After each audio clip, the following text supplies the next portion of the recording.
বড় হয়ে ভোলানাথ পথেতে চলিল। ভোলে বাবা কি,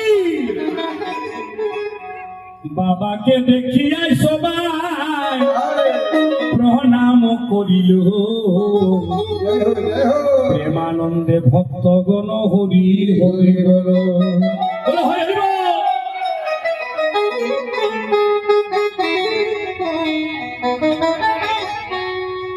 এমা এখন শুনবেন, এই মহাদেবের পূজা দুর্লভ পূজা। ওই যে চারটে ঝুড়ি বললাম, আবার বলে দিচ্ছি মা, যদি কোনো সোমবারে 12টি বড় পাতা,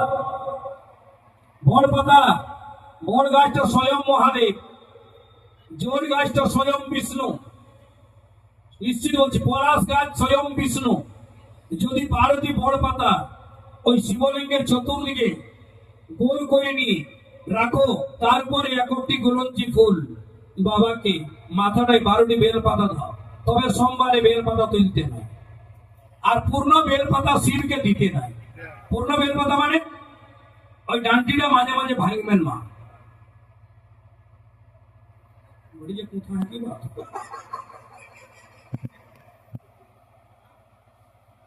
বলো ভোলেনাথ ভগবান কি, হর হর। হ্যাঁ এ মা, কোনদিন ডান্ডিটা তুলবেন, সব তুলবেন, পূর্ণ বেলপাতা ভোলেনাথকে দিতে নাই। আর উল্টা করে নিয়ে ওম নমঃ শিবায়, একসঙ্গে 12টি বেলপাতা। যদি পড়া লেখা আছে তো 1টি বেলপাতার মাঝের পাতা লিখে দেবেন ওম, বাঁ দিকের পাতারে নমঃ, ডান দিকের পাতারে শিবায়, ওম নমঃ শিবায়। তারপরে 11টি বেলপাতা বাবাকে দাও না, ওম দিয়ে দেবো। চলিয়েছেন ভোলেনাথ আমার পথেতে যাইতে সবাই, আরে আনন্দের হিল। আর বাবাকে দেখিয়া ভোলা আনন্দে ভরিল। মহাদেব ভগবান কি, দেখিতে দেখিতে মনে আরে আনন্দ ভরিয়া।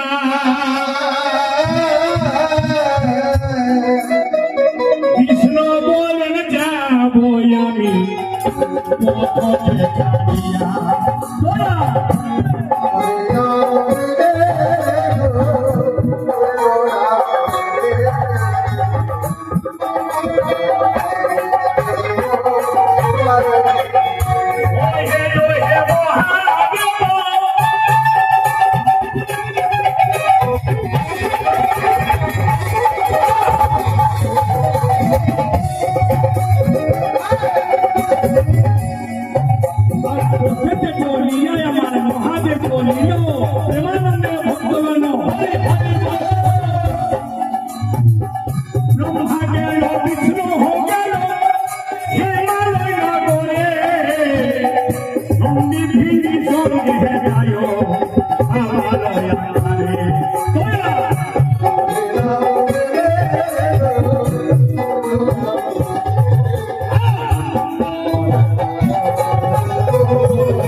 জোরে বলুন মা, মন্দিরে বসেছ বলে বাবা কি।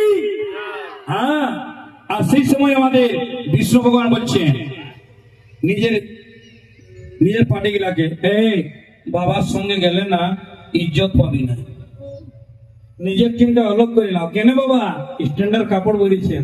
কে? বিষ্ণু। ভোলানাথ কাপড় পরে নাই, তখন গরুর বলছেন, গরুর। বিষ্ণু ভগবান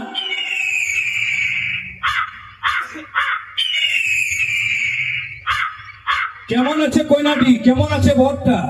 আমার বিষ্ণু বলছেন, গরুর